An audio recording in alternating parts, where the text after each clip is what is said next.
your midweek edition of CNN 10. I'm Carl Azuz. It's great to have you with us. Diving right in, the United Kingdom has made a trade deal with Switzerland. That's significant because the UK is scheduled to leave the European Union on March 29th, what's known as the Brexit. And Britain could lose the trade agreements it has with other countries if it breaks away from the European Union without a plan in place.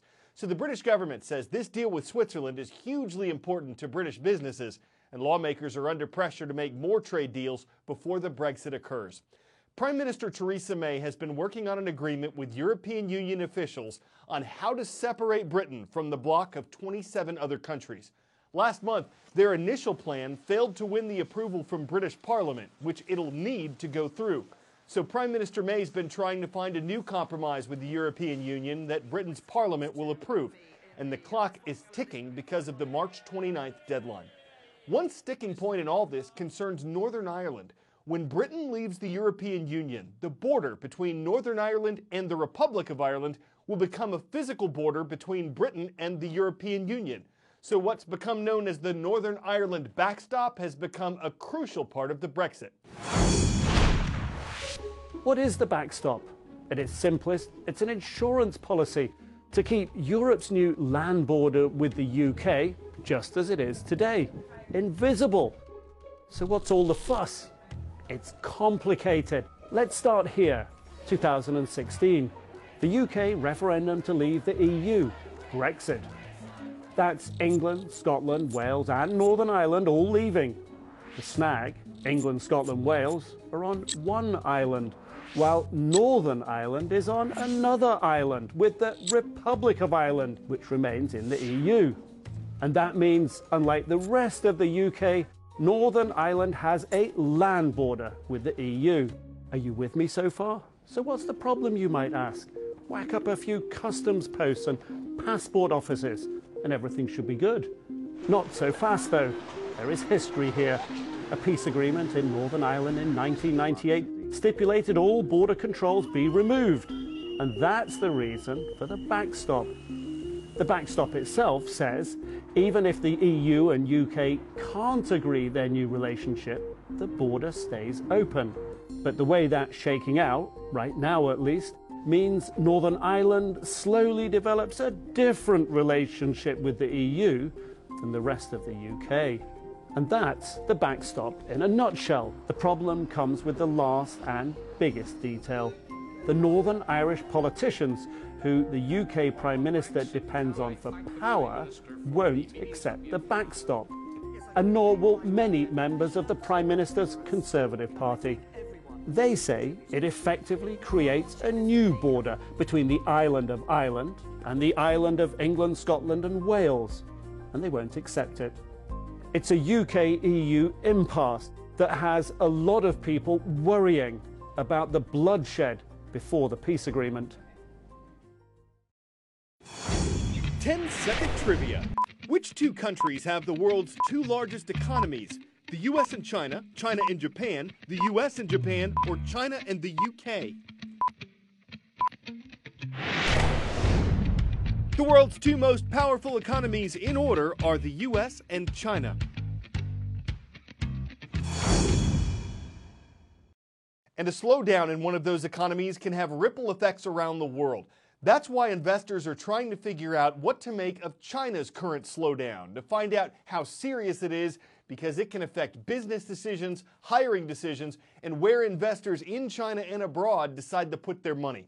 The CEO of the China Beige Book, a US-based economic advisory firm, says the gross domestic product figures posted by China's communist government are unreliable. So as different investment groups work to draw up their own estimates of how China's economy is doing, CNN's Matt Rivers gives a sense of what Chinese consumers are saying themselves. So I've lived in China now since 2015, and one of the first things I noticed when I got here was this sense of economic optimism, that when it comes to individual opportunity, things were looking good.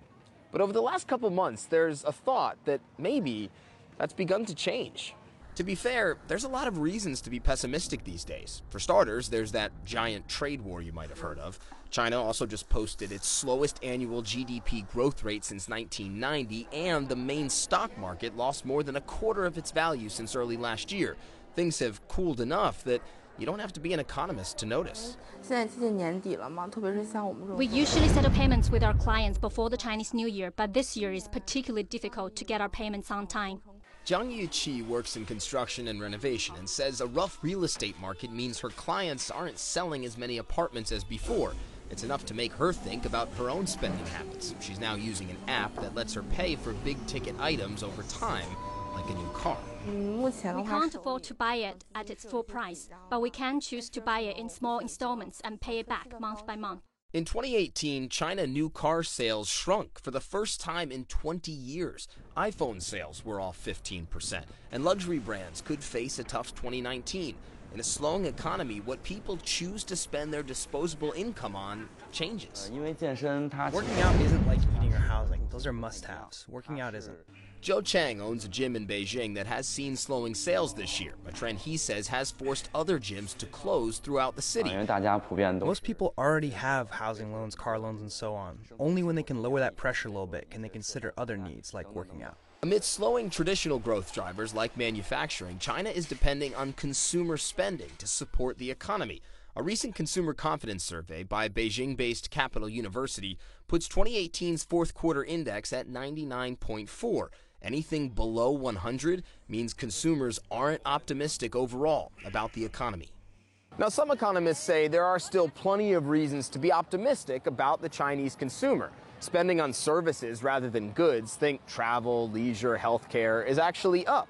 There's a big tax cut that could be in play this year, and retail sales will still grow.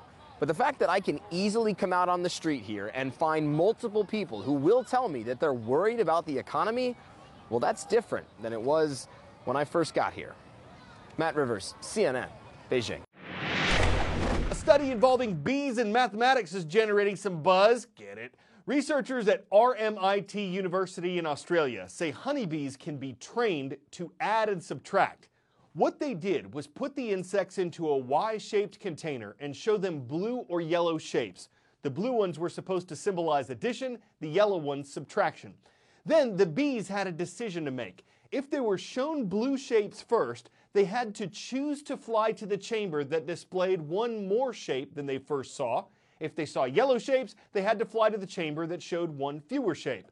Correct decisions were rewarded with sugar water, which they like, and incorrect ones with bitter-tasting quinine, which they don't. After 100 trials like this, the insects were tested without sugar water or quinine, and scientists say they chose the correct chamber between 63 and 72% of the time. So they didn't ace the exam, but they reportedly did well enough to demonstrate they'd learned something. So what? Well, this probably won't help the bees themselves, but researchers say it helps scientists better understand the relationship between brain size and brain power, that it shows animals might have a better understanding of numbers than scientists thought, and that the study could be used to help develop artificial intelligence by improving a system's ability to learn faster.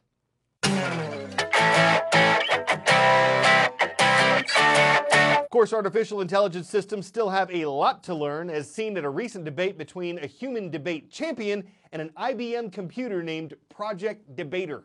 Greetings, Harish. I've heard you hold the world record in debate competition wins against humans, but I suspect you've never debated a machine. The machine had been uploaded with newspaper and magazine articles related to the debate topic, and it was supposed to take into account its human opponent's statements and forming its arguments. While Project Debater, the computer, was defeated, it still showed that AI systems are progressing toward increasingly complex tasks.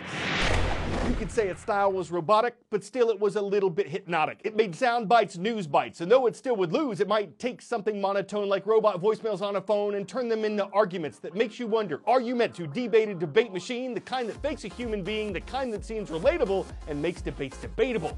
It's all up for debate, I guess. I'm Carl Azuz on the Loose with CNN.